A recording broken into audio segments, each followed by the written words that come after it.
All right, so Act 1, Scene 5. So, those of you guys that have been asking, hang on, this is Romeo and Juliet, but they don't even know who each other are. This is the scene where they meet. All right, I forgot to bring up my screen here. Let me bring that up.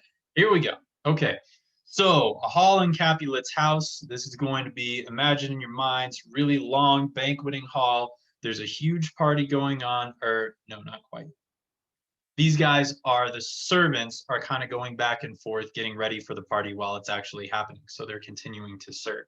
All right, okay, so serving men, they go back and forth here. They're talking about what they have to do to get everything ready. This is not super important, it's just kind of to set the scene. They leave, and then we start the party. So we've got Capulet, Lady Capulet, Juliet, Tybalt, who remember is a cousin, the nurse, serving men, all the guests and gentlewomen to the maskers is who Capulet is talking to. So imagine this really big hall, everybody standing around in masks.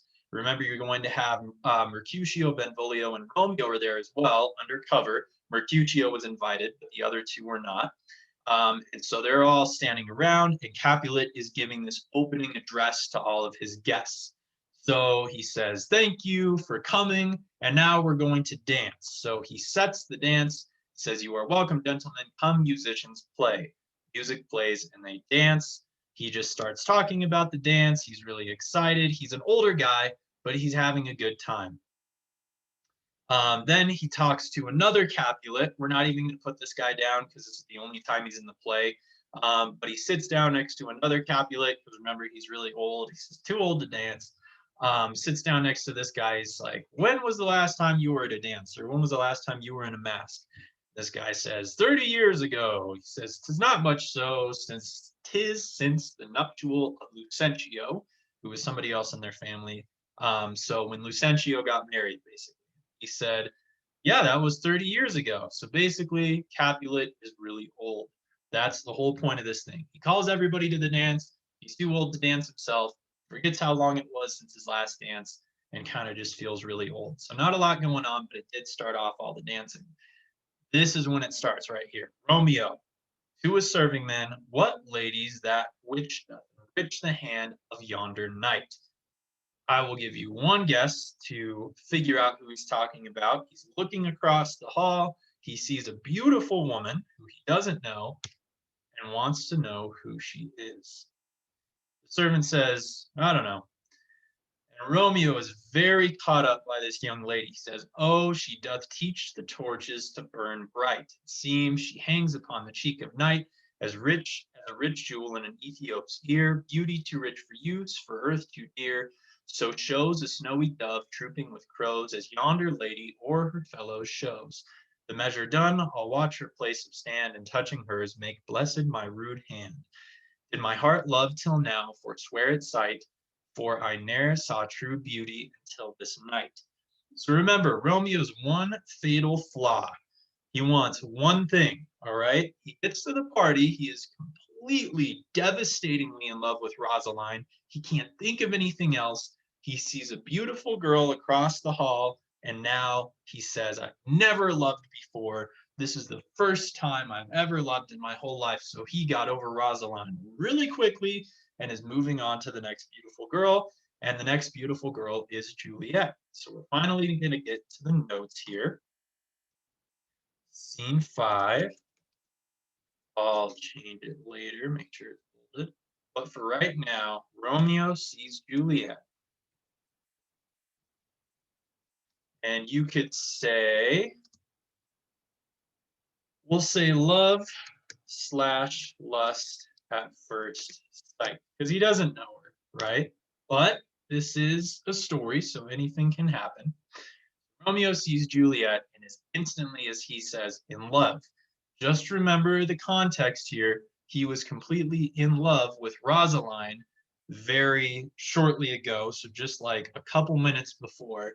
And his idea of love generally connects with one act. All right. So Romeo, this is where it starts to get weird. Romeo's watching Juliet. Then we have Tybalt, Juliet's cousin, who loves to fight, remember. He looks down, he's in a different part of the party, and he sees this by his voice should be a Montague. So he recognizes Romeo across the party. Fetch me my rapier, boy. A rapier is a very thin sword. So fetch me my sword, boy, he says to a servant.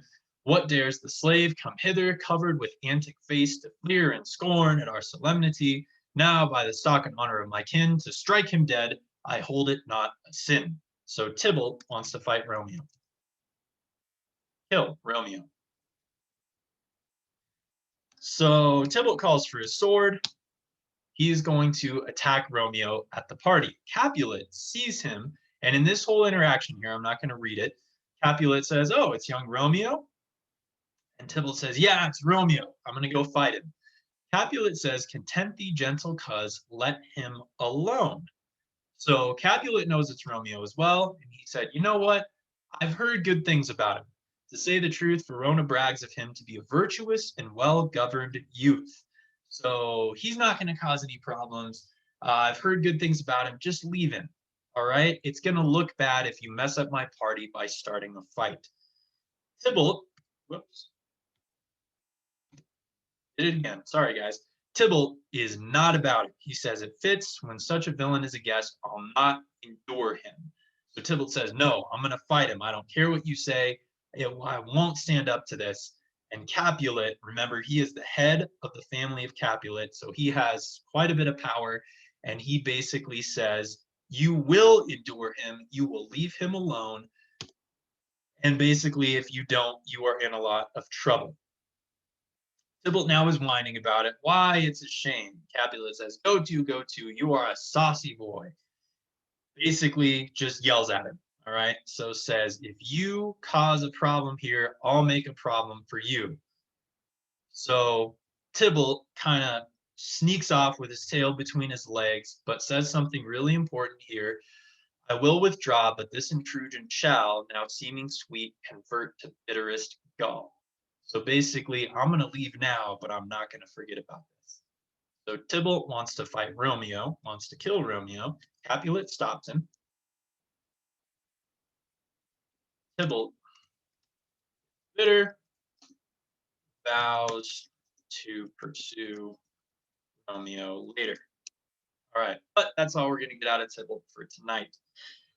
Romeo, in this process here, so these two guys are arguing on one part of the stage. Imagine Romeo slowly makes his way across the room to Juliet, who he has seen, and starts to woo her. So he's kind of putting moves on here. "If I profane with my unworthiest hand this holy shrine, the gentle sin is this, my lips to blushing pilgrims ready stand to smooth that rough touch with a tender kiss."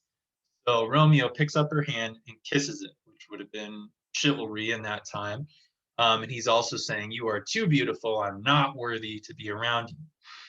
Juliet, of course, is really into it. There's a very cute 16-year-old boy who's just crossed the party to go and talk to her, and she's into it. So they go back and forth with this kind of confusing poem stuff for a little while. And then Romeo goes in for the kiss. Just kind of met her, but he's kind of the sort of person that remember, wants one thing, so he's moving pretty quickly here. So he said, "Then move not while my prayers effect I take, thus from my lips by thine my sin purged," and kisses her right away. All right, Romeo kisses Juliet. Big moment in the play. Love at first sight or lust at first sight, depending on how you want to read it. All right, kisses her again. Juliet does not mind at all. She says, "You kiss by the book." So basically, that is really good kissing. And then the nurse comes up. It's really awkward, usually when this scene is done, because the nurse kind of stumbles upon them kissing and says, "Madam, your mother craves a word with you." Romeo is still trying to figure out who she is. He doesn't know. He just thinks she's this beautiful girl. Says, "What is her mother?" The nurse says her mother is the lady of the house. So they're in Capulet's house. "And a good lady and wise and virtuous. I nursed her daughter that you talked withal. I tell you, he that can lay hold of her shall have the chinks," or money. Basically, she is coming into a lot of money and land because she is the daughter of Capulet.